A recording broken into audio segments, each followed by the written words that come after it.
We're in the middle of the story of the great demon king Bali. Bali is an incredibly powerful being, and he comes from a lineage of powerful beings that are so powerful that on more than one occasion they were responsible for the great god Vishnu taking on various avatars.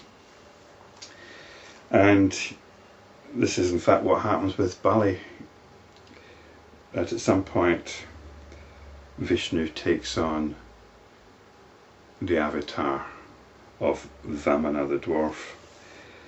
But at this moment Bali is actually seated in deep realization. Dispassion grew in him. His father Virochana guided him towards the nature of his essential consciousness, and he's now seated in deep contemplation. And this seems to be the pattern. It happened with King Janaka and others after realizing that what the world has to offer is ultimately unfulfilling, unsatisfying. There's a period of dispassion, of discouragement, even depression, and then they come into contact with the teaching on our essential consciousness. They practice self-inquiry and they realize the truth of the teaching for themselves. And at this point they usually enter into a state of quiescence. They're no longer interested in the world.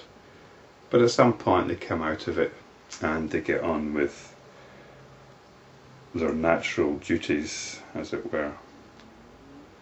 Vasishta continued. All the demons, followers or subjects of the king Bali, rushed to the palace and surrounded the king, who was seated in deep contemplation. Unable to understand the mystery, they thought of their preceptor, Sukra. They beheld Sukra in front of them.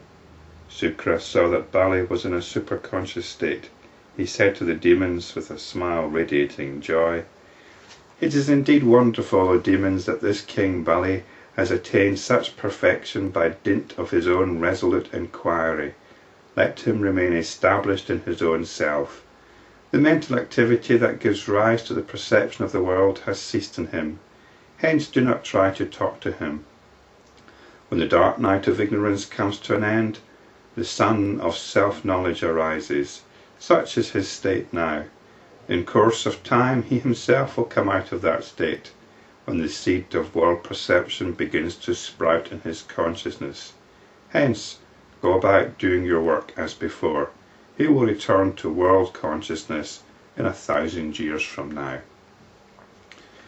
And 1,000 years isn't very long if you're talking in terms of the gods and demons.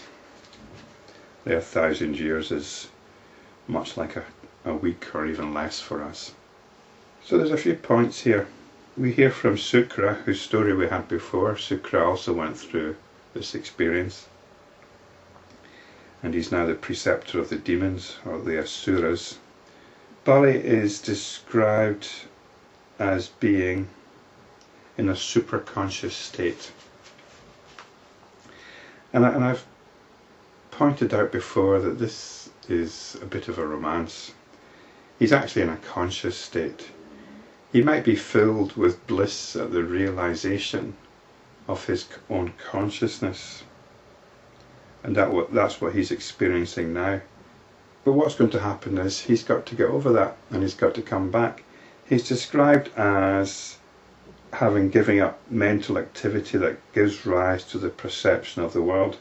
Such activity has ceased in him, and at some point the seed of world perception will begin to sprout again in his consciousness. So if you think he's liberated, it seems a bit strange that the world appearance will sprout once again in his consciousness. Hasn't he overcome that for good? So this way of talking about things can lead to a bit of confusion. What's happened is notions of our world out there have disappeared. And this is clearly what he's coming to terms with in his deep contemplation.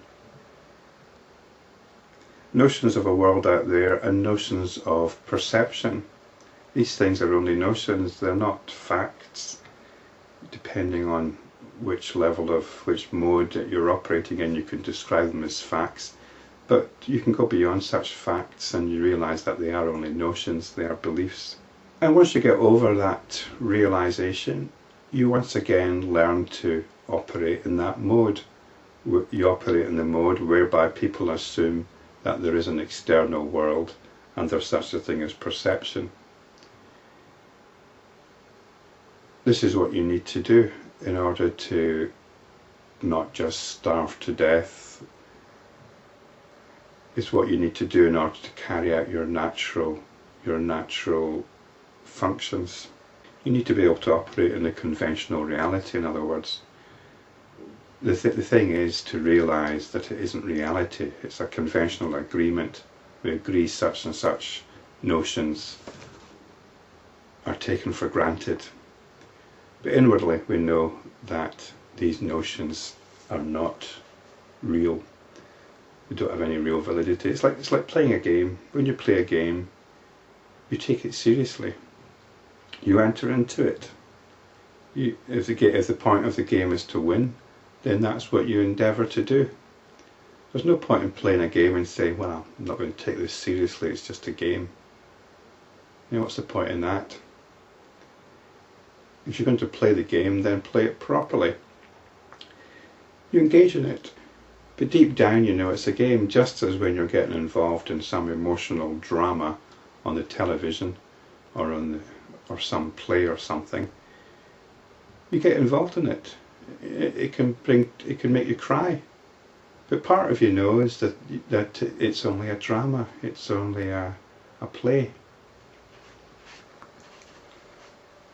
So this is the path that Bali will follow. Hearing this, the demons returned to their posts of duty and carried on the work of the realm. After 1,000 celestial years of such contemplation, the king Bali was awakened by the music of the celestials and divinities. A supernatural light that radiated from him illumined the entire city. And we'll hear the consequences of Bali's reflection in the next video.